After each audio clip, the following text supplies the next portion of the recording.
Hello बच्चों, let's read the question. The question says amplitude of sound determines its option A frequency, option B timbre, option C loudness and option D pitch. ठीक है बच्चों, सो इस question के अंदर हमें क्या पूछा है कि जो एम्पलीट्यूड ऑफ साउंड है वो क्या डिफाइन करता है, क्या डिटरमाइन करता है।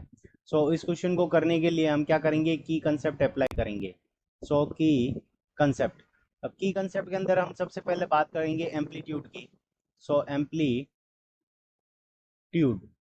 सो एम्पलीट्यूड हमारा क्या होता है कि अगर हम साउंड को वेव फॉर्म में कन्वर्ट करें तो उसका जो मैक्सिमम डिस्प्लेसमेंट होता है, मैक्सिमम मैक्सिमम डिस्प्लेसमेंट, सो जो मैक्सिमम डिस्प्लेसमेंट होगा वो हमारा क्या होगा, उस साउंड का एम्पलीट्यूड होगा।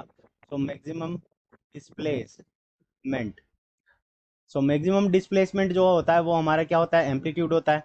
अब इसको हम क्या करते हैं कि with the help of diagram समझ लेते हैं। सो ये एक हमारी साउंड वेव है जिसका एम्पलीट्यूड क्या है, ये है।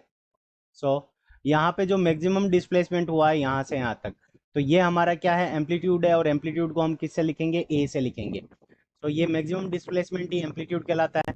तो फर्स्ट साउंड का जो एम्पलीट्यूड है वो क्या है, हायर है। सेकंड अगर हम डायग्राम बनाएं, सो सेकंड डायग्राम अगर ये हमारा कुछ ऐसा हो और इसका एम्पलीट्यूड हमारा क्या है, ये है, इसका एम्पलीट्यूड ये है, तो इसका एम्पलीट्यूड क्या है, हायर है। तो किसी भी साउंड का जो एम्पलीट्यूड होता है वो क्या करता है कि साउंड की लाउडनेस को दर्शाता है, साउंड कितनी लाउड है। यानी अगर एक बॉय की जो साउंड है उसका एम्पलीट्यूड क्या होता है, ज्यादा होता है रेस्पेक्ट टू द गर्ल, तो ये हमारा किसका डायग्राम हो सकता है, बॉय का डायग्राम हो सकता है, बॉय या फिर मेल का। ठीक है, और ये हमारा जो डायग्राम है वो किसका है, गर्ल का। तो बॉय की जो साउंड होती है उसका एम्पलीट्यूड ज्यादा होता है, इसलिए बॉय की साउंड क्या होती है, ज्यादा लाउड होती है।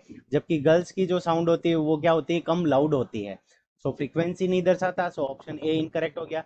टिम्बर मतलब होता है वॉइस क्वालिटी, जब हमारी फ्रीक्वेंसी सेम हो तो उस कंडीशन में वॉइस क्वालिटी किससे होती है, टिम्बर से। सो ऑप्शन बी भी इनकरेक्ट हो गया। ऑप्शन सी लाउडनेस हमारा करेक्ट आंसर है। और पिच किसके ऊपर डिपेंड करता है, पिच हमारा डिपेंड करता है फ्रीक्वेंसी पर। पिच हमारा किसके ऊपर डिपेंड करता है, फ्रीक्वेंसी पर। सो इसका मतलब ये एम्पलीट्यूड पे डिपेंड नहीं करता, तो ऑप्शन डी भी इनकरेक्ट है। So option C is the correct answer of this question. I hope you understood it well. Best of luck, thank you.